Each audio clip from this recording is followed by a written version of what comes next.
y'umukara nkurikizaho ubwo nagiye niselectinga mureba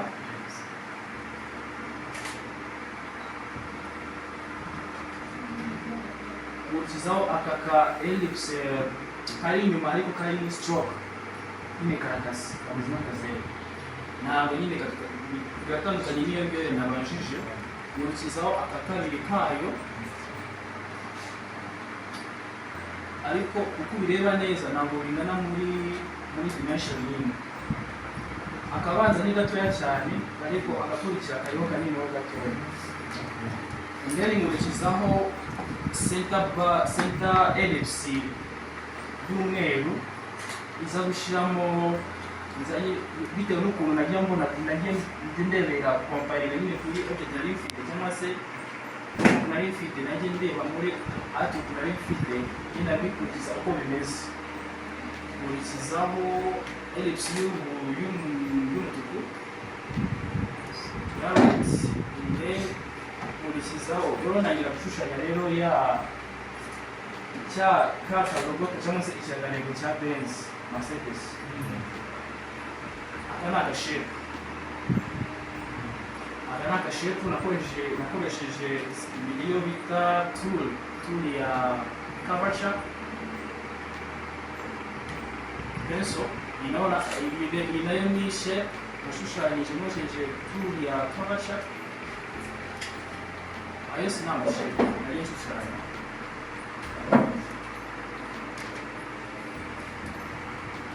selecting yose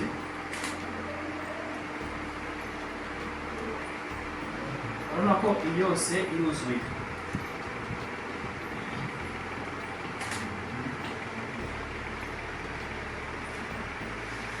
yose yashushanyije ibi yose cyangwa se akakarangantego ni tools ebyiri gusa person tool na curvature tool gusa nicyo yashushanyije and then ndangije ahangaha rero nahise nkurikizaho gushushanya nabyita nk'ibibabi cyangwa se ukuntu babyita ni meze nka flower ariko ntabwo ari za flower ariko mu kirimi cya graphic design babyita vector niyo babyita bikunze kugaragara ku birangantego byinshi uko nabyita nabigize nabikoze as group kubera ko ni byinshi ni twinshi cyane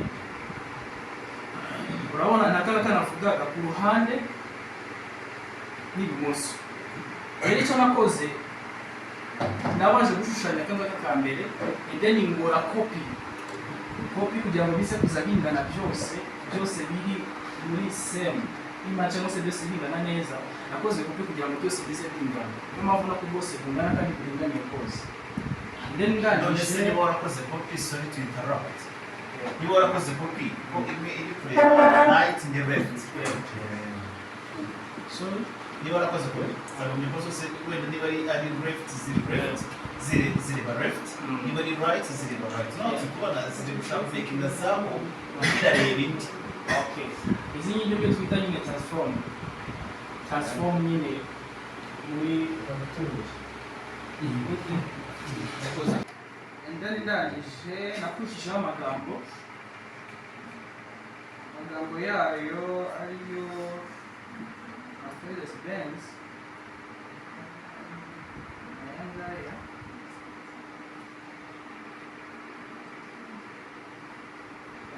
aruterera nanjye yose iyi final project yarangiye see you open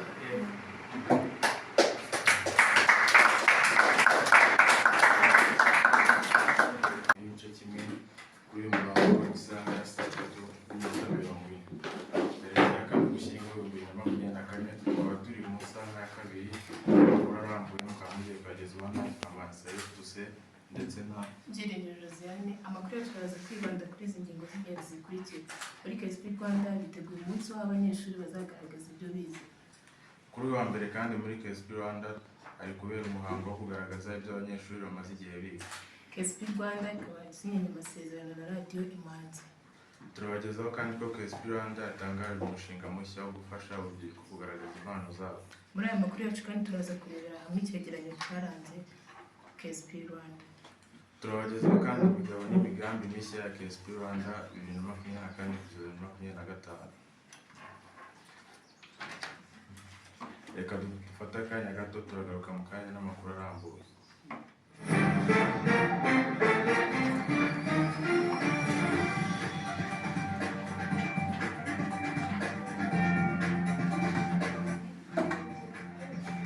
Uyu ni umwanya w'amakuru mu Kinyarwanda kuri KSP Radio. tubagezaho amakuru avugwa mu turere twose tw'u Rwanda. Mu ncamake rero twe twababwiye ko tubagezaho ko KSP Rwanda yatangaje umushinga mushya wo gufasha urubyiruko kugaragaza impano zabo. Iyi nkuru irambuye reka tuyigezweho na Sabiraguye Olive.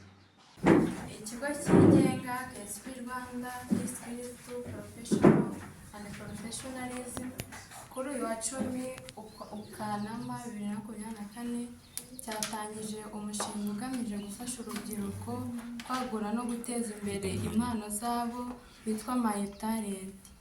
Umuyobozi wa KSP Rwanda Uwimana Sarehe avuga ko hanze hari urubyiruko rwinshi rwifitemo impano zitandukanye ariko rudafite aho rwabariza cyangwa rwazigaragariza, akaba ari nayo mpamvu bagize igitekerezo cyo gutegura uyu mushinga kandi ko hateganyijwe n'amarushanwa abazitwara neza bazabona n'ibihembo.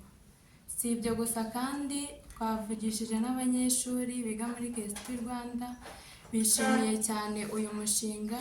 Anje umwe mu banyeshuri biga muri KSP Rwanda ati twishimiye cyane kubw'uyu mushinga kuko tugiye kugaragaza impano zacu zari zaradindiye kandi binyuze muri My Talent impano zacu zizagera kure.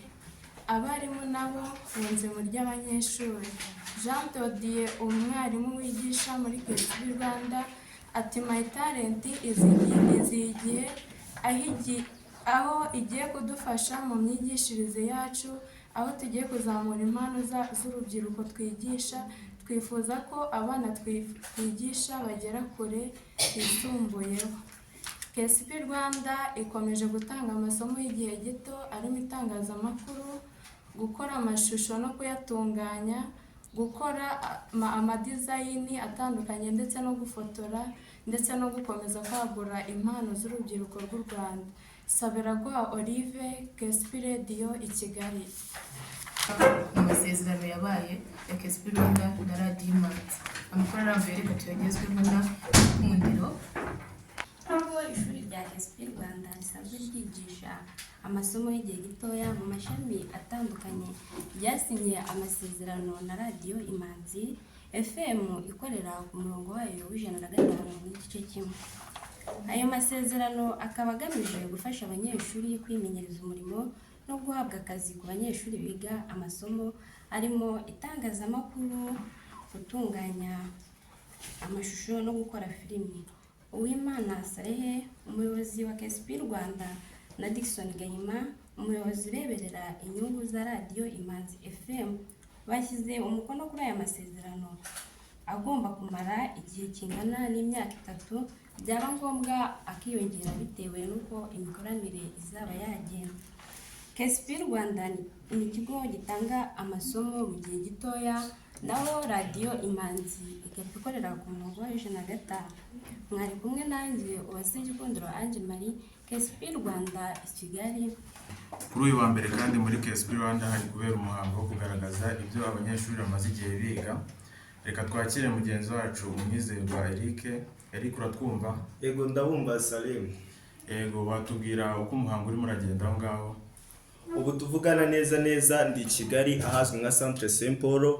Aha niho KSP Rwanda ikorera. Ni ikigo gitanga amahugurwa y'igihe gitoya. Ubu ngubu bari mu gikorwa cyo kwerekana ibyo abanyeshuri bamaze igihe barimo biga. Salim mungundiye twakegera abanyeshuri bakatubwira uko babonye iki gikorwa. Ange Marie, ni icyo ubona iki gikorwa cyo kwerekana ibyo mwari mumaze igihe mwiga kizabagezaho, mbega ni iki witeze muri iki gikorwa? Iki gikorwa ndikumva kizadufasha kujya mu kazi tuzi neza ibyo dukora mu gihe twabonye. Sarif kandi iki gikorwa cyitabiriwe n'abarimu n'abarezi bagiye batandukanye bigisha muri KSP Rwanda, ngira ngo munkundiye twakegera umwe mu barezi akatubwira icyo biteze kuri iki gikorwa. Mwatangira mutwibwira.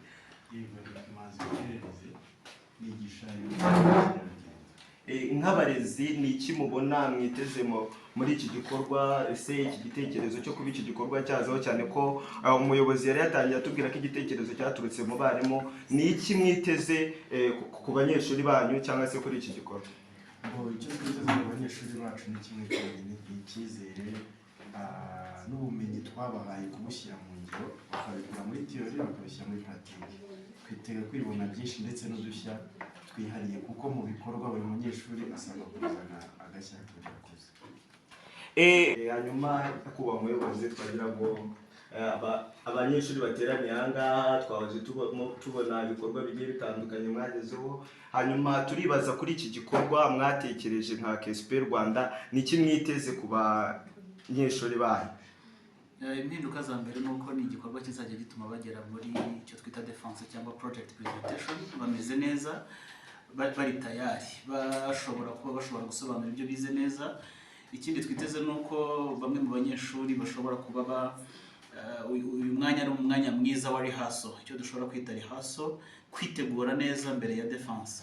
Ibyo bishobora no kubafasha kugira ngo nibura mu gihe bo ubwabo bageze mu gihe cya DEFANCE cyangwa se muri iyo Project Presantation, baba abafatanyabikorwa, baba abashobora gutanga imirimo, babe nibura bamwe mu bashobora kubizereramo biturutse mu bikorwa byagaragajwe cyangwa se muri Project Presantation bakoze. Ubundi ibyo bize iyo babipresence neza nibyo bitanga isura nziza ku kigo, ariko bikanabahereza opportunities cyangwa se amahirwe menshi kuri bano bafatanyabikorwa kugira ngo babashe kubahereza nibura umwanya wo kwigaragaza mu bigo byabo, babereye abayobozi, ariko no kubaha akazi. Urumva rero ni ikintu cyiza nitugira iyi pre-defense cyangwa se iyi project presentation, bizajya bifasha umunyeshuri, ariko natwe bidufashe kumenya imbaraga z'umunyeshuri mbere yuko agera muri defense. Murakoze cyane. Hanyuma Sarifu, iki ni igikorwa kigikomeje, ngira ngo cyatangiye ku isaha 3:30 nibwo abanyeshuri bari bamaze kugera muri sale. Hanyuma iki gikorwa kiracyakomeje. Ubu ngubu tuvugana neza abanyeshuri bo mu itangazamakuru akaba ari bo bagezweho, barimo bagenda bagaragaza ibyo bagiye biga mu buryo bugiye butandukanye. Ntabwo twiga byose indirimbo, gukora amafilme, kwandika amafilme, ibintu rwose neza mu gihe gito, ariko ubumenyi buhambanira nanjye ubwanjye ntateganyaga kuzahakura. Ni byiza rwose, usanga uwo ari we wese uhageze ahakura. Yari Mark Irankunda i Kigali muri KSP Rwanda. Izwa nanjye Kamasef tuse mu isaha ikurikiraho. Murakoze kudukurikira, nandi kumwe na Byiringiro Josiane, mwakoze gukurikira radio KSP Rwanda. Mwacu ne dushaka gufungura tucyane tukayishyiraho ni nkuko nayo babwiye web series. So nyine kugira ngo ntatinda ko ku mwanya ni mutoya, reka tuyirebe ibintu twaza kuvugaho nyuma, document pato document n'ibindi na storytelling nyine ibintu twose twaza kuvuga twanje kuyireba. Kiboza ntacyo turenza.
kabisa rwose ndashima Imana.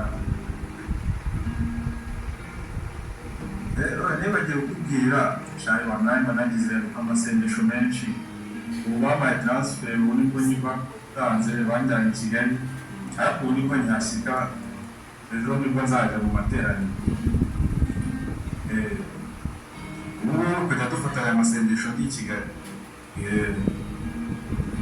Ukuri pe kagende rwose nzajya mbasengera, ubwo nawe uzambwira nuza urangire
ndabakiriza